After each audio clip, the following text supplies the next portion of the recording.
When we talk about virtue, we talk about the habitual practice of goodness in one's life to achieve a happy and fulfilling life. Now, a leader, in addition to being a virtuous person in the sense of having the virtues of prudence, justice, temperance, and fortitude, as well as the theological virtues of faith, hope, and charity, must obtain two very important virtues. The first of which is humility. Humility realizes that any gifts, talents, or abilities we have in this life are a direct product of God's mercy and grace. Humility helps us to act in accordance with the truth through the realization that we can do nothing good or fulfilling or beneficial in this life without God's assistance. The second important virtue of a leader is magnanimity. Magnanimity comes from the Latin word magnus and animus, which means great mind.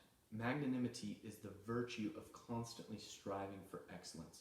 It's the opposite of mediocrity in the sense that it seeks to do all things to the best of its ability for God's glory. Magnanimity and humility balance each other in the sense that humility without magnanimity would be mere self-doubt, would be mere self-deprivation without realizing one's gifts and talents and how to unite those with God's glory. Now, magnanimity, on the other hand, would be mere boastfulness and ambition if it did not have humility, because it would all be a desire to be great, but for the wrong reasons. Now, the last characteristic of a leader, which is not necessarily a virtue, but is a component of magnanimity, is vision. Vision practically understands goals and how to achieve those goals.